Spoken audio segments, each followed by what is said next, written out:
Welcome to Two Readers No Filter, a podcast for people who love books and have a lot of opinions about them. If you ever finished a book and needed to talk, you're in the right place. We're like a book club, but better. To be reviewed. I am Claire. And I'm Cameron. Thank you for joining us. Yay! So today's episode, we're going to focus on the books that we read in the first half of the year. And we will be stopping at June, even though July is almost over. I know. Isn't that crazy that July is almost over? I can't believe it. But yes, we will be reviewing the best and the worst and an honorable mention if we feel that that is valid for that month, because sometimes it just is. No, yeah. Yeah. I had two out of the 6. But we will be reviewing them, one from each month, or I guess 3 from each month. Mm-hmm. And yeah, let's get into it. Do you want to start? Sure. Okay, so in H1, I read H1 is half one. Yeah, first for any half of the year. non-corporate girlies. I know. So in January, I started out hot because I was recovering from appendicitis.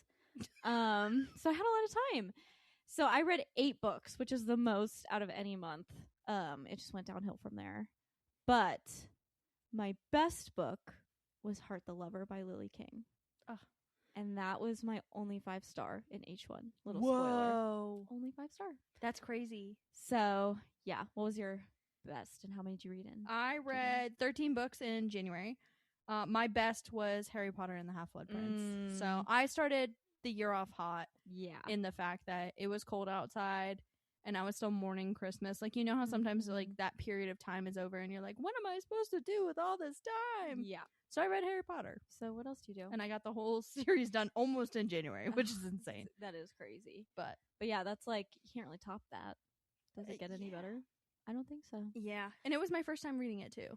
So that was a fun one. You will never top that. Well, I don't know. I just feel so nostalgic during that time of year too. Yes, me too. And then it was snowing outside and I wanted to be like, look, Harry, it's snowing. Harry. Exactly. So it just felt right.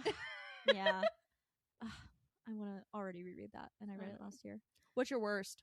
My worst is I Who Have Never Known Men by Jacqueline Harpman. Oh my god, I'm so dead. Mine is also from like our first episode. So I literally was doing this, and I was like, this is like such a cute little nod to our first episode. So if you want to hear my full thoughts, yeah, really, they haven't changed. So which. On that note, if you want to hear my full thoughts on The Wedding People, which was my worst book, that is also in that episode. So you read that in January? Yes. That's an interesting time to read it, too. Because I feel like most people are like, read it in the summer. Here's my issue. I've said this once. I will say it forever. I don't decide when the right time is. Mm-hmm. Libby does. Yeah, exactly. I'm a slave to Libby. Exactly. Yeah. I put all these holds on, and then, like, for example, I've had Heart the Lover for probably honestly since February or March, but I just haven't had time to unsuspend it and like read that one. Yeah.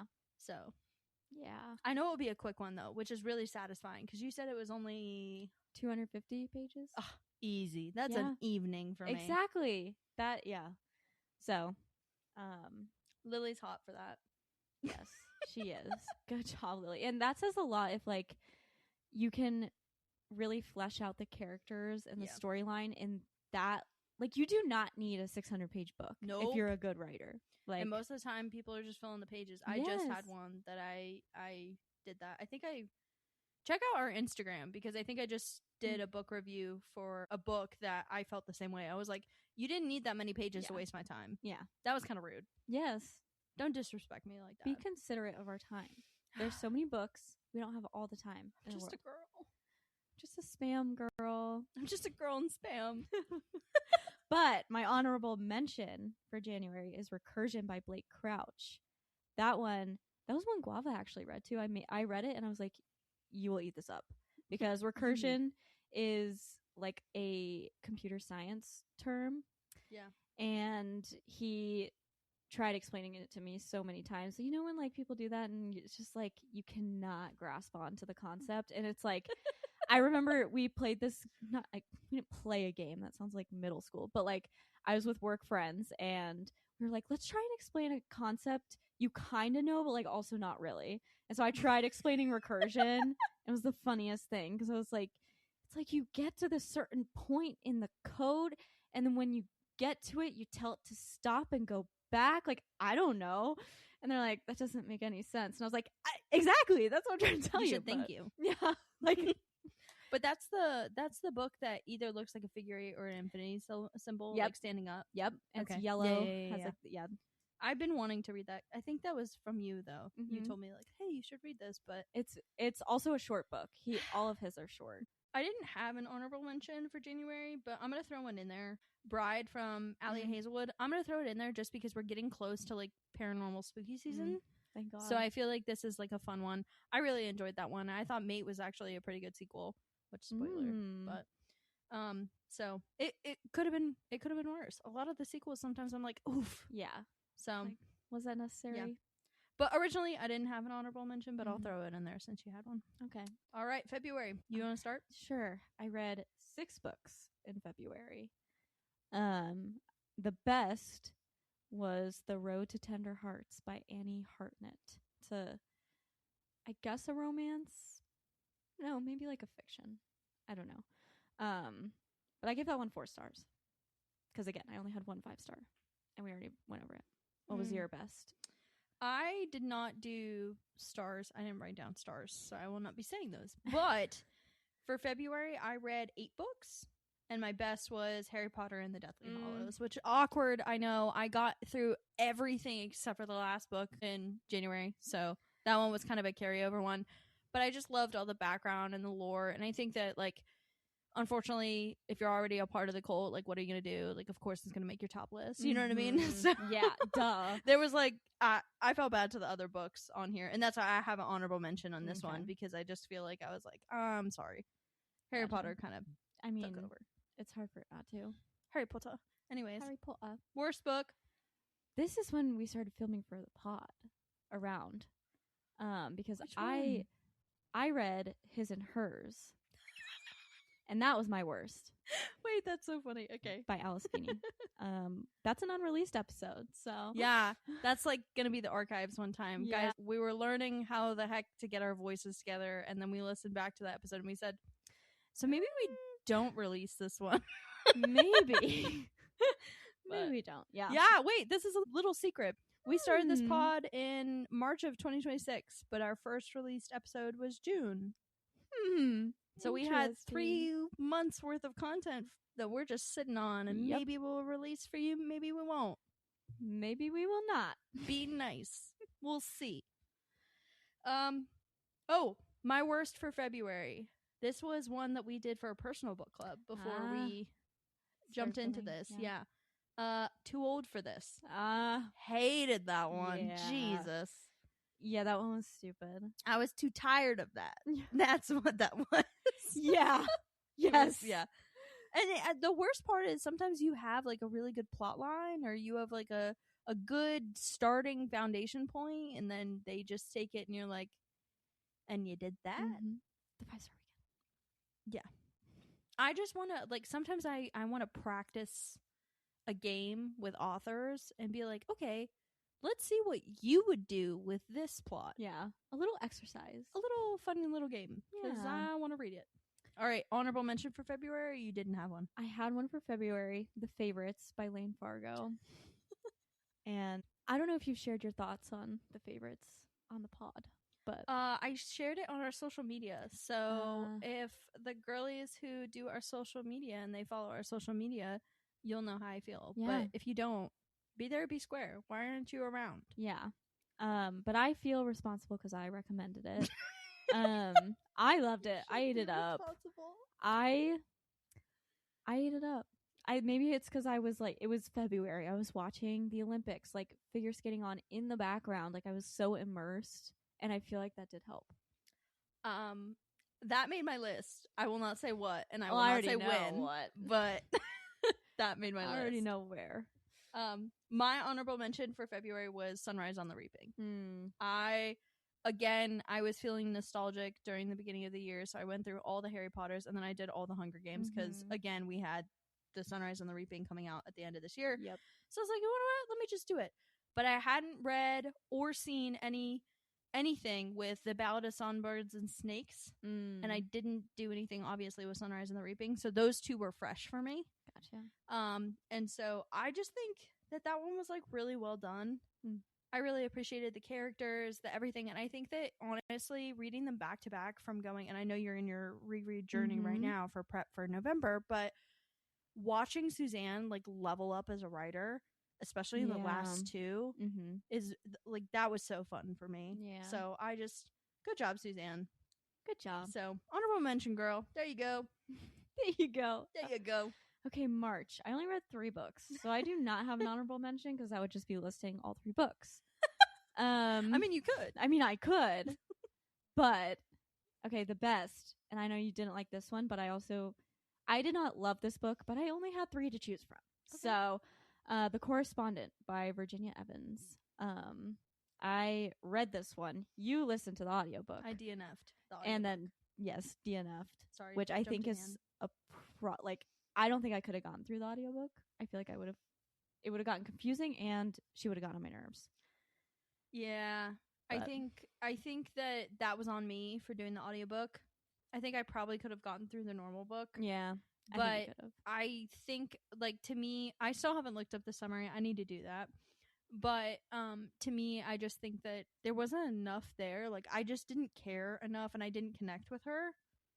So I was just like, okay. Yeah. So anyways, my best was, and guys, I wish you could see Cameron's face. Project Hail Mary. That's kind of crazy because I feel like you didn't rate it that. Or was it the movie that you rated?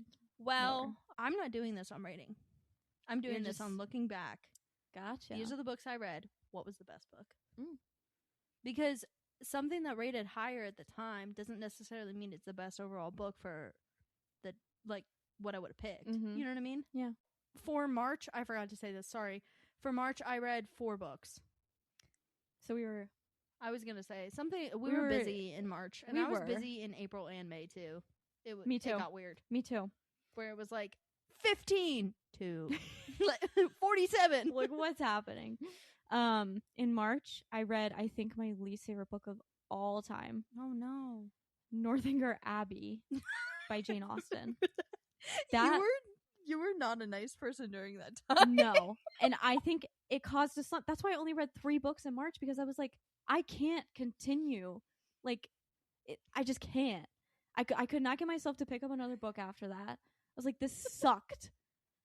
Anyone who's thinking about reading that, like, don't. And the fact that you don't even have to buy this book on your Kindle or whatever. It was free on Amazon because no one wants to read it. For good reason, because it sucks. Guys, there's such thing as a reading slump, but you invented the term for me, reading depression. Yeah. With that book. It was. Every time, it was like, every time you walked into the room, everything turned black and white, and there was like a gong in the background that was like, dong, and you were like, yeah, I'm still reading that book. And I'm like, oh my God, like, put it down. Yeah, you don't need this. And it was for a book club, and obviously someone chose it. Wasn't me. Wouldn't have never been me. Could you imagine? You would be so embarrassed. You'd be like, everybody put it down. I'm kidding. Yeah. I'm kidding. No, I literally would have told everyone, like, stop. But the person who chose the book loves Jane Austen. So that was not fair to the rest of us, because the rest of us do not love Jane Austen. Well, and not that we don't like Jane Austen, but, like, you know. I think another thing, too, is that it depends, kind of what we were talking about, like, timeline of when you're reading a book. It also depends what you're looking to get out of it. Like, for example, I know that I am very much in, like, a certain era of something. And if I read something different during that time, I'm going to be like, dude, this is stupid. Yeah. And it could be the best book ever. Mm-hmm. But I just read it in the wrong time. And so I think that also could have been that, too. Yeah. Is like, you were looking for something spicy and fun, romantic. And then she gives you freaking Jane Austen. And it's like, it's not even, if it was like Pride and Prejudice or something, I would have been like, okay, like, that's on me for not liking it. But this one, like, first of all, Jane Austen, she started this and then died, and then it was published. So whoever finished it really, really things up. Really did her dirty. And I'm actually never picking up a Jane Austen book ever. no. Like, this made me be, even though she didn't even technically write the whole thing and edit it. Not even Wuthering Heights?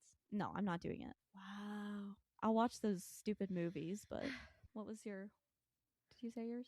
My worst? Yeah, your worst. My worst is a flashback to the first episode again. I think that, like, when we first filmed our first episode, again, spoiler, it was in March. And so I think that I would, like, all these books were hot off the presses, and I was, like, ready to talk about them. Yeah, you're fuming. So I'm like, sorry, this is kind of like a flashback. Yeah. Wicked. Yeah, it didn't do what I needed it to do. And if you need more, you should go to the first episode. So that's that. Leave it at that. Yeah. Honorable mention for March, even though you read 3. Do Do you want to just say the third? Yeah. What was the third? Let's see. Oh, another throwback to an unreleased episode. Kill for Me, Kill for You. Oh my gosh! Wait, that's so fun. Yeah, and that's just like wasn't the worst, wasn't the best, but yeah, throwback to another one. Yep. Yeah, you're right. So no, but a lot of people love it. Yeah. So my honorable mention of this one, which we can always cut out March if we want to. Love Mom. That was the one that I've talked about before. I've talked about it a million times. Again, I don't want to hype it up too much because the reason it worked so well for me was because I was like, oh, this is going to be so bad. This is going to be trash. This is going to be garbage. And then I just would, like, ended up really liking it. And I was like, oh, geez, this worked for me. So I looked like Boo Boo the Fool. But anyways.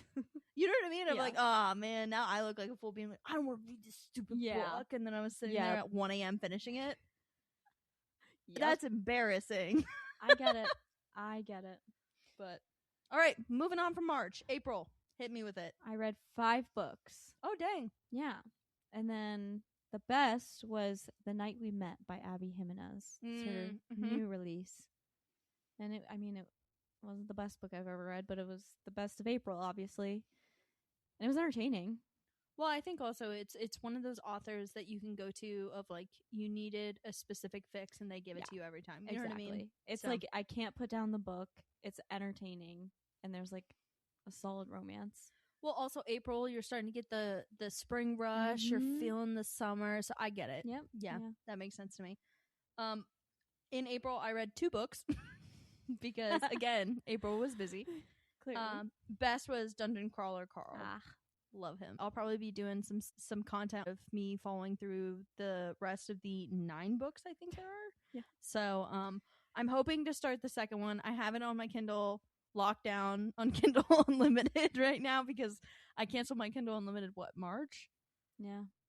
I don't even remember. It was so long ago. But a long time. I have it locked down. I have it ready to go. My poor Kindle is still in airplane mode supporting all of the, like, 1,500 books I downloaded. I just need time to read it. So I'll let you guys know what I think. And we'll follow along with Princess Donut and Mongo. And if you get that, you get that. If you don't, you should probably read it. I don't get it. You'll get there. But I'll get there. I will. It's just not, I'm not in the mindset. I think you would like it in the fall. Yes. That's what I'm waiting for. Yeah. And they just announced that that's going to be a show. Yeah. And I think it's going to be really good as a show, actually. Probably. I think the format makes sense. So. Very exciting. Okay. My worst is How to Write a Love Story by Catherine Walsh. And I think this is my fault because it took me, I think, 2 weeks to read it. I don't know what was going on, but I started it in, like, the middle of March and finished it the beginning of April. And it just, whenever I do that, the book never ends up getting a high rating because I'm like, I feel like I've been reading this forever. Like, I'm bored. Yeah.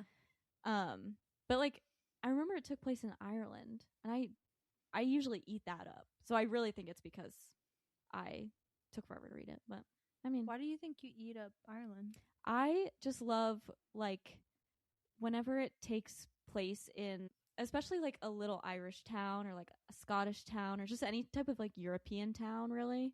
I love it. Okay. It's a vibe. All right. What was your worst? I can respect that. My worst was your last worst. His and hers. I also Look at didn't like that. But his and hers, just, there were a couple of critical points that just did not hit the mark for me. There were some themes in it that did not need to be there. And I just think, oh my God, Don't Can't even stand that start with lady. Lady Detective. God, she was the worst. I just think that, like, for example, remember how we were talking about, like, animal cruelty that had nothing to do with anything? Like, I just couldn't get over that. Yeah. And to me, you piss me off too many times. Yeah. You're not coming back from it. Mm-hmm. But since I only had 2 this month, I have no honorable mention. Do you have one? Actually, The Paris Apartment, which was another unreleased episode. Guys, this is just Which- like, yeah. we should release them at this point. Sorry, everybody. I know we should just yeah. Yeah, that one was thrillers never get a high rating from me. But if one were to, it would have been this one. But it still only got 3 stars. Yeah. So it was good. It was entertaining and it was a better thriller than I was used to reading. The Paris Apartment, to me, I read this a long time ago. I read it in like 2022. Maybe. I don't know. Maybe longer. Anyways, The Paris Apartment to me was just like such a good, like, you're getting everything that you want from it. Like, there's a little bit of classism. There's a little bit of like police issues. There's underground type of criminal activity going on. Like, it is just, it had everything for me. So I agree. It is a really good thriller that I normally tell people, like, have you tried Lucy Foley? Yeah. Yep. I think when it gets to like October, maybe, and I'm itching for a thriller, I'll probably pick up another one of hers. Please pick up the guest list. I think to. you really would like that one. Because I think it is a island off Ireland? Maybe England. It's somewhere in Europe, and it's an island. Say less. It's like island, like, it's still cold, wet, and rains a lot. Yeah. You know? Spooky. So, anyways. Yeah. All right, May. Hit me with it. 4 books. The best was The Bright Years by Sarah Denov. I loved this book. I need to read her other one. But I can't believe that was her debut novel, right? Yes. That's insane. Yes, it was her debut. How often does that happen? Where it's like it just hits. And like mostly everyone I've seen like has loved that book. So yeah. My best book is embarrassing. It's Direbound by Sable Sorensen. I just need you to know, remember in the beginning of this episode when I said when it hits, and when it's at the right moment in time, it's just like nothing can compare? That was that, and I'm not sorry. Don't be. Direbound was so good. I was giggling and kicking my feet. It was just one of those fantasies that, like, honestly, it's not doing anything different than anything that's out there. Let's make that really clear. But I ate up all the other ones, and this one was just like a very easy read to me. The FMC was like very angsty, likable. She, powers through, helps herself, whatever. And then the MMC is just, you love it. There's a love triangle, so you're kind of like, wait, who is the MMC? Like, so there's fun there. It is a little bit saucier. I would say it's higher on the spice rating in the fact of like page 10, you're already getting a scene. So if you're looking for a little bit of love, there you go. The freak. Yeah, get your freak on, girl. Le freak. Okay, my worst was Our Perfect Storm by Carly Fortune. Because it's nothing else needed. It's literally just Every Summer After, well, all of her books, in a different font. It's not necessary. She said, you like this? Try this. Try this. You like that? What about this one? So, no, thank you. What about you? My worst was actually the sequel to Direbound, which is Furybound. That's crazy. It was so bad. I mean, there were so many plot holes, and I just sat there going, what? But I was so invested in the two, like the FMC and the MMC, that I was like, okay, I guess I'll let this keep going. But every single time they kept getting back to the plot, I was like, what? Like, what is happening? What is going on? What? Have you ever had a book like that where you're like, 2 + 2 does not equal 16? Yeah. I am so confused. Where did you get that from? Yeah. The math ain't mathin'. But anyways, I unfortunately will probably read her 3rd book still because I'm just so invested in those 2 characters. Chokehold. Yeah. I was going to say she did a really good job, at least for me, in the time and space that I was in when I read this. I connected to those 2 characters very deeply where I will follow her to the 3rd. I think this is one of those classic cases of it should have been a duology, but they made it into a trilogy. And so that's why you have the what moments. Yeah. Do you have an honorable mention for May? Let me look back at May. No. I do. What's yours? Pick me. The Bright Years. Yay! I just thought that book was so beautifully done. And again, like you said, for a debut novel, I was like, girl, crazy. what's up? Crazy. All right, let's get into June. Okay. In June, I read 6 books. My best was Phoebe Berman's Gonna Lose It by Brooke Averick. I haven't seen a bad review about that book. It is just like, it's just a women's fiction, basically. So you got me there. She hasn't seen a bad review because I haven't read it yet. That's true. No, I just Watch think out that for I'm like, Claire. I don't know. But you and I are so opposite ends of the spectrum where like thrillers and fantasies, I feel like I'm able to, I don't know, do like give a little bit more stars. Mm-hmm. Lit fic, you're like, yes. And I'm like, No. Yeah. So. So I ate it up. I loved it. I feel like you would like it because it's not like, I don't know how to explain it. I mean, there's like a love triangle kind of, but also not. I don't know. It's just, and she also has really bad OCD and anxiety. And so I just kind of related on that level. So it was nice to. You were like, same. Yeah. Like, I get you, you get me. Yeah. But yeah, it was really good. What was your best? June, I read 9 books. Mm-hmm. Picking back up from what was it? April, I only had 2. Mm-hmm. Guys, my best book was Fourth Wing. So I felt like that was such a cop-out answer. And if you haven't seen my reviews from Fourth Wing yet, it was the first time I read Fourth Wing because I knew I was going to love it. Mm-hmm. So I wanted to save it until I knew that something else was probably going to be releasing soon because I can't handle cliffhangers, guys. It's something I can't do. And so I just needed to wait. And then I couldn't wait any longer. And so I read it. And now I'm in a cliffhanger. Mm-hmm. Do you want to, So, have you told the pod about what you did with ACOTAR, the last book? Oh, I don't think so. So this is a true fun little Claire lore.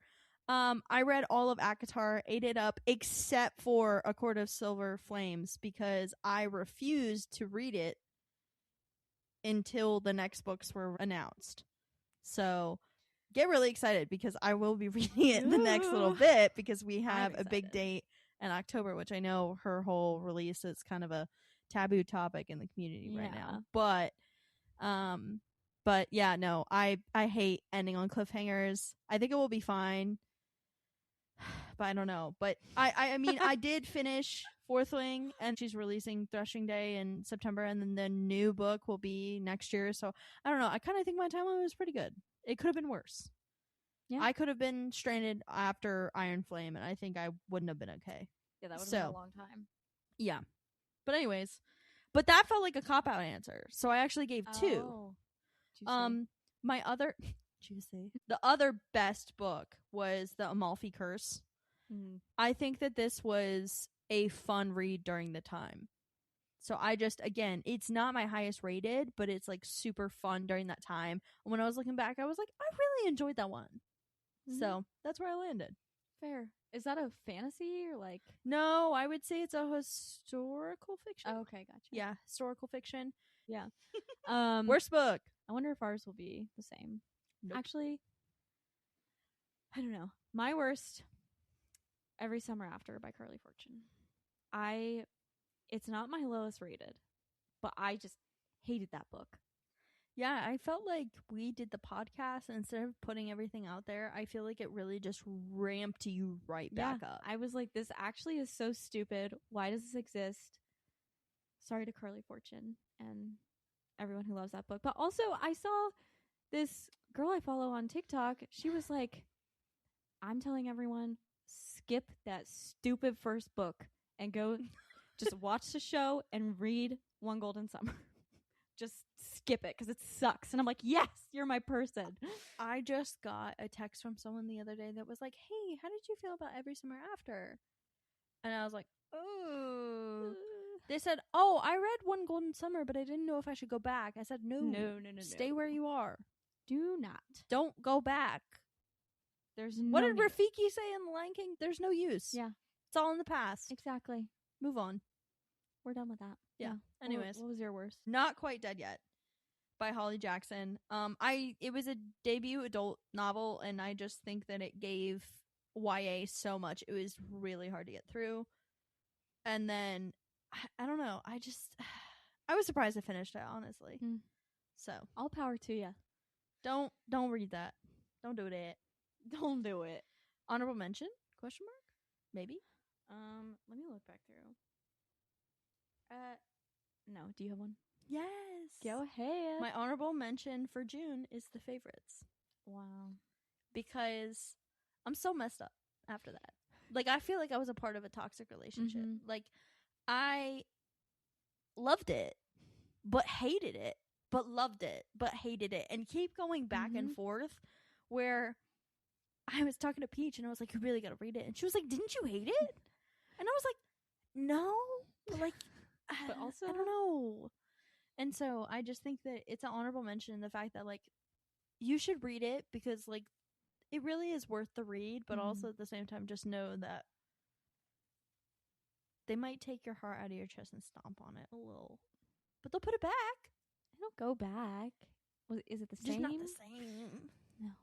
But. Yeah. Well, that's the H1 wrap up. That's it. As always, thank you for joining us. If you liked our podcast, make sure to like, follow, and subscribe. You can find us on YouTube, Apple Podcasts, and Spotify. We also have a Goodreads account for following along on what we're reading, planning to read, and what we have mentioned on the podcast. Find us on Instagram at 2readersnofilter podcast and TikTok at 2readersnofilterpod. Give us a follow and see some of our goofy content. As we are a new podcast, we would love it if you could share this episode with one person. Maybe your reading buddy. Maybe your reading buddy who likes some left freak. Maybe a corporate girly. Or because you'll send it to her and she'll be like, oh my god, H1, totally get what that means. Yeah. Spam. Girls and spam. Girl and spam.